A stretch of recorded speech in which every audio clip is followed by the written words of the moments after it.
I know what you might be thinking. When you saw the title of the keynote, Rewriting the Rules, Turning Companies into Classrooms in the AI Era, you probably thought I'd talk about ChatGPT, robots, or the end of the workforce. I'm sorry to disappoint, but this talk is nothing about machines. It's a talk about people, specifically young people. My name is Natalie Chan, and I've been working with young people aged 10 to 30 over the past decade. And today, I'm going to share with you how AI has reshaped their expectation of work and why are companies struggling to attract and hire them. And most importantly, what can we do about it? Automation and AI are not new. A quick example, the Guinness factory in Ireland that produces over 1 billion pints of beer every year was ran by only a handful of people. Why? Because everything else was automated. What is different today is the scale of it, how AI is influencing every decision, every interaction, and our everyday lives. And that is why I am here. Not to debate whether AI is going to take over our jobs, but to acknowledge that our talent pipeline is outdated, and to ask a question: what do young people need to thrive in this AI era? And how do companies hire and retain the best talent? This work is deeply personal to me. And let me take you back to 2009. I was graduating as an engineering undergrad in a university in Los Angeles during the Great Recession. And as an international student from Hong Kong, people told me that it's going to be very hard to find a job because no companies would want to pay extra money to sponsor your visa. Of course, I tried anyway. And they were right. I got the rejection letters, and I was ready to pack my bags to go back to Hong Kong. Until a week later, I got a call from an HR manager that explained to me, because of this economy, they were looking for very specific talent. But all the partners really liked you, and they're going to open a position just for you. But if you don't take it, they're actually not going to give it to anybody else. Can you imagine my excitement on the phone at the time? I'm like, wow, I actually am landing my dream job. I had always this vision of success, working for a Fortune 500 company, flying in planes, meeting clients, being in boardrooms, wearing fancy suits. That was what I thought success looked like. I still remember the first day of work. I was excited, hopeful, and ready to learn. That excitement didn't last very long. I quickly became a terrible employee. Why? Not because I was lazy, but because I was misled. I was misled by the education system, by society, by my parental expectations, by career fairs, HR brochures that painted a picture of success that looked and felt nothing like reality. And no one ever told me that finding a job has a lot to do with more than what meets the eye. There has to be a cultural fit, your personality fit, whether you like the nature of work that you're doing. And the work at the time was very uninspiring for me. And that's when I quickly became disengaged.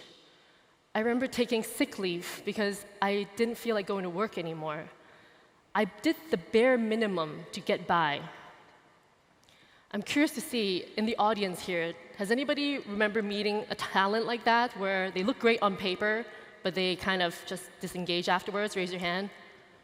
OK, so you know what I mean. You know the pain.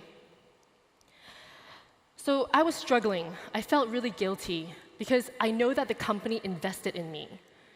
And they gave me the opportunity that they didn't give to anybody else. But deep down, what I really wished was that I had the chance to try this career out before I went into it. And you may think, isn't that what an internship is for? I also had an internship the summer before in a similar company. But because I was only an intern, I didn't really get the attention, the training from the employees because they thought that I'm going to leave a few months anyways, why bother? And that's when, after 3 years, I quit my corporate job. And I wanted to explore. I job hopped. I started trying to be a teacher. I became an assistant to a celebrity in Hong Kong. I also became a TV host.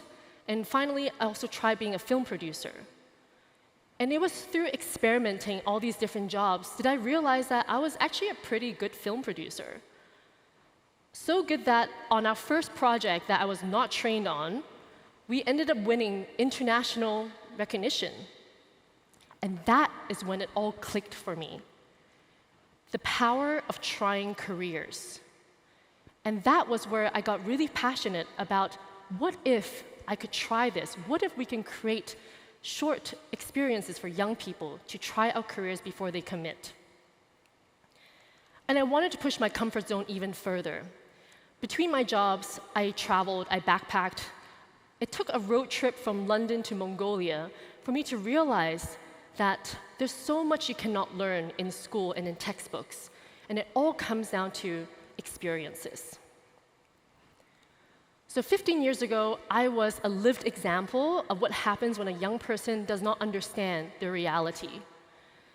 And fast forward to today, nothing much has changed. But imagine what it looks like now, when AI has shaped how young people behave, and that they are flooded with infinite choices. Let me take your attention to 2 reports. According to Forbes, there's a report that says 30% of new hires leave within the first 90 days.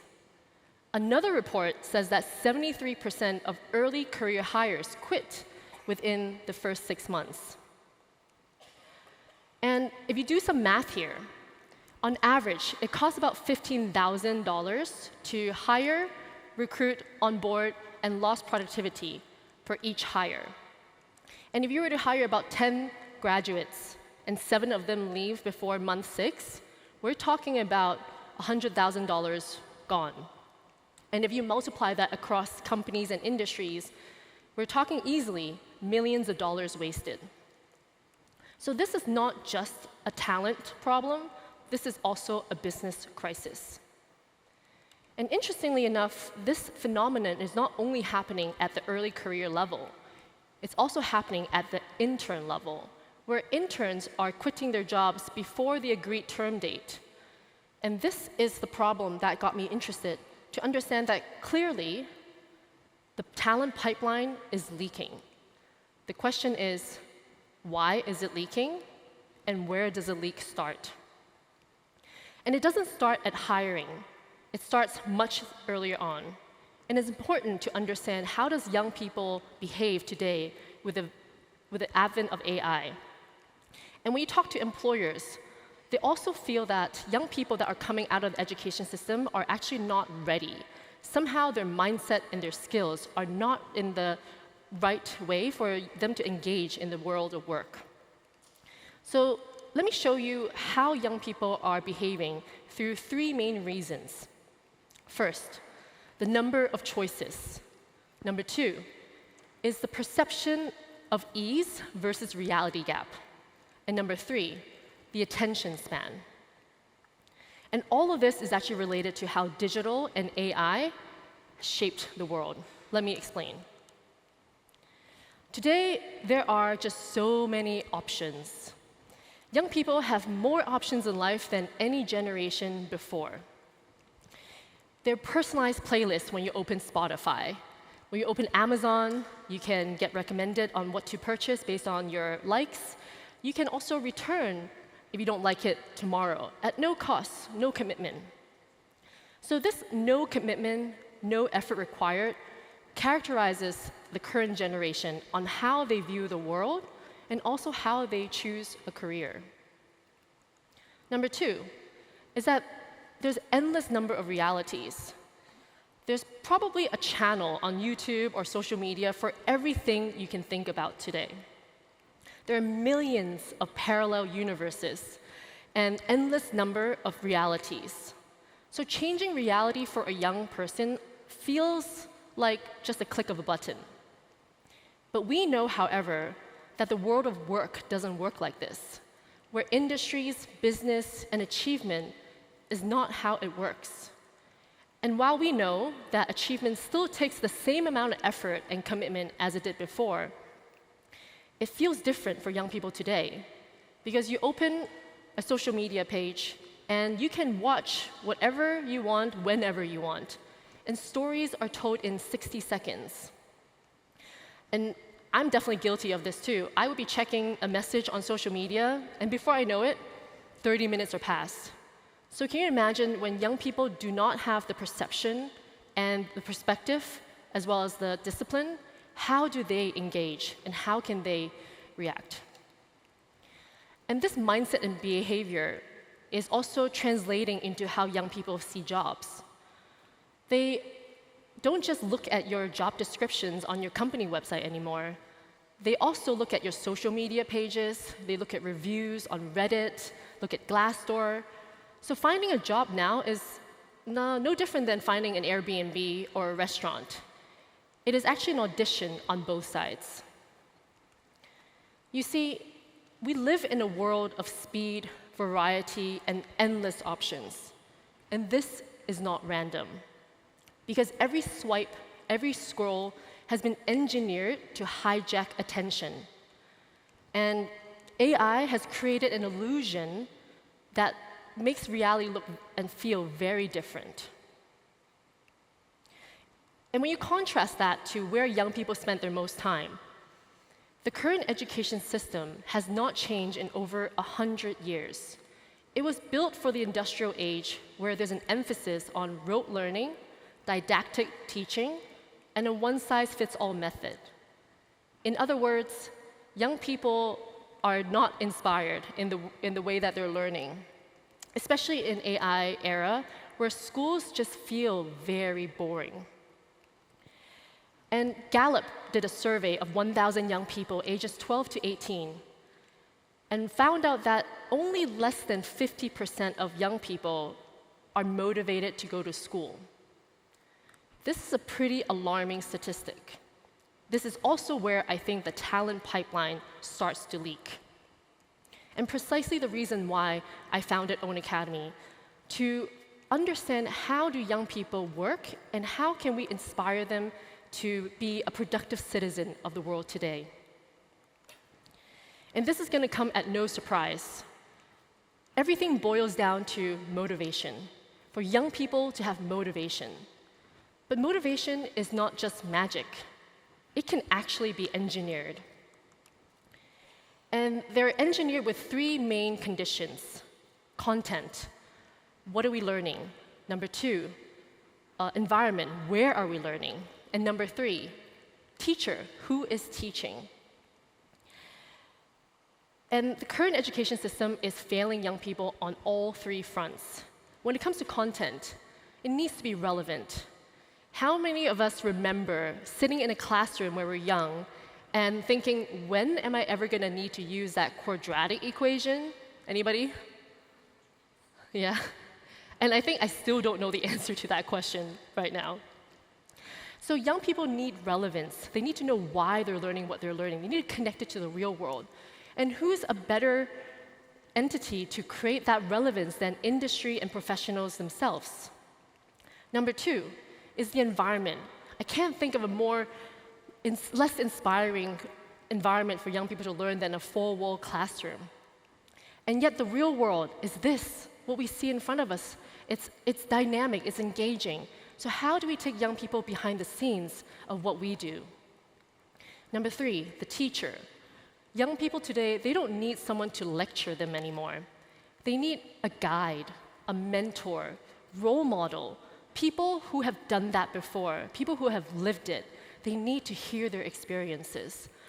And I remember when I was a teenager, I don't really listen to my parents or my teachers that much either, but somehow I would listen to a professional who is in the field that I admire. And the same thing is happening for young people today. So motivation can be sparked if we combine these three things: what we're learning, how we learn it, and who we're learning it from. So now, how do we apply this back to the talent pipeline? So I'm simplifying here, but the talent pipeline looks like this in 3 main stages. From the education world to an in-between of education, internship, apprenticeship, and then to job. But what we propose here is that we need actually something that connects between young person and employer, in a new phase that extracts the best of education and the best of work and merge them, and offer a hands-on career exploration with them. And in this hands-on career exploration, I'm talking about a safe space for young people to experiment with no judgment, no grades, no assessment. And it helps young people to engage what is it that young adults do, and help adults also get to know young people a little bit more. It's a new way of building relationship with talent early. And you may say, there are already career explorations that we have done in the past. But the problem is that there are a lot of limitations when it comes to traditional career exploration. A lot of times that there are one-off, like a career fair that maybe happen once in a teenage lives. Very limited in depth because they just do a lot of talking most of the time. Doesn't really reflect reality. It also lacks soft skills development. As we all know, soft skills is very important in the world of work. And it doesn't give young people a way to build relationships and network. Let me show you a report by McKinsey.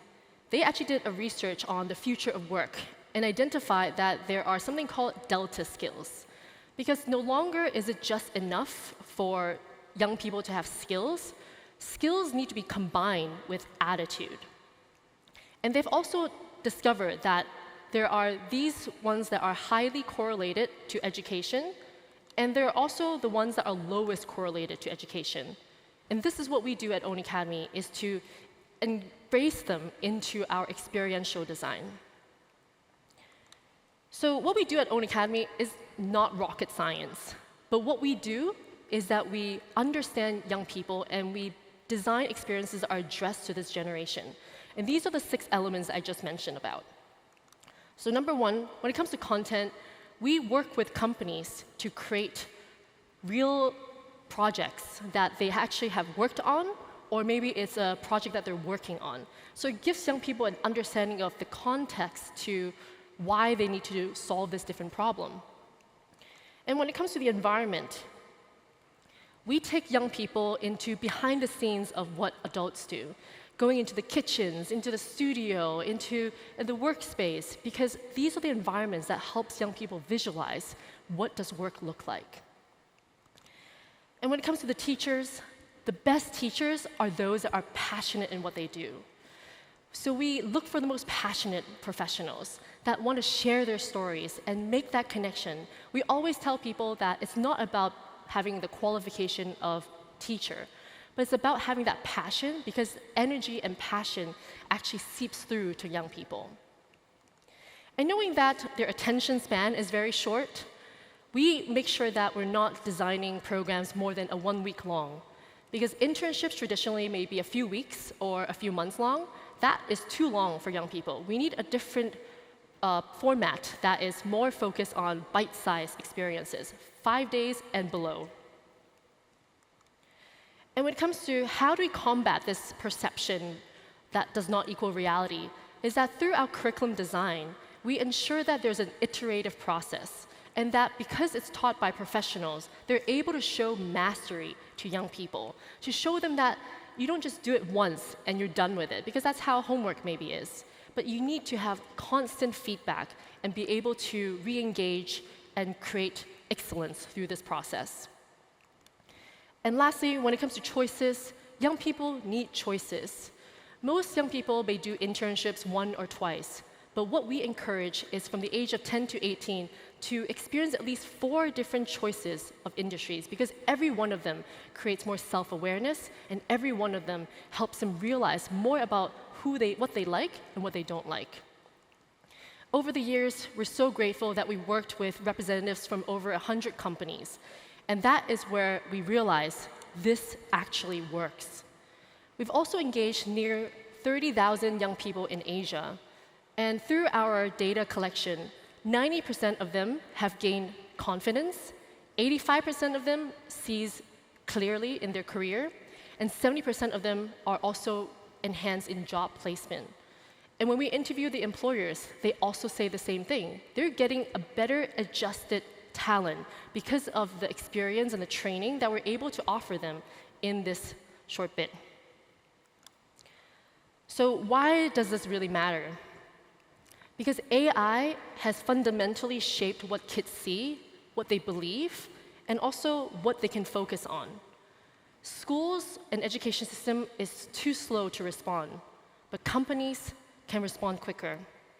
And this is where companies like yours can gain new importance in inspiring this new generation.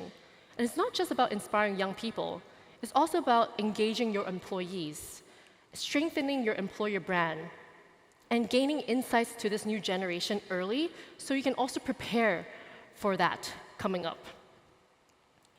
And best of all, this is a solution that is a low effort, low stake, and it wouldn't cost you too much money and losing a lot of that money from the leakage. So to summarize, HR leaders, you are not just the gatekeepers of talent. You're also the architects of the future workforce. Because the choices that you make today will decide whether the next generation will enter the workforce indifferent or inspired. And we know that AI is not going anywhere. It will only continue to advance to replace jobs, tasks, automate processes, and even reshape industries. But there's one thing that it can never do, which is to replace the human touch, to be a role model for young people today and help them see what reality truly is. Because that is your job, and that is our job. And because when you spark something in a teenager, it doesn't just fade. At 16, it becomes curiosity. At 26, it becomes loyalty. And 36, it becomes leadership. And let me invite you to imagine a world when every company becomes a classroom and every professional becomes a teacher. And together, we can give young people more joys of discovery, more moments of belonging, and more reasons to stay. This is what the future of education looks like, and the work that we've been doing at Own Academy, the movement we've created, and today I would like to invite you all to join me. Thank you.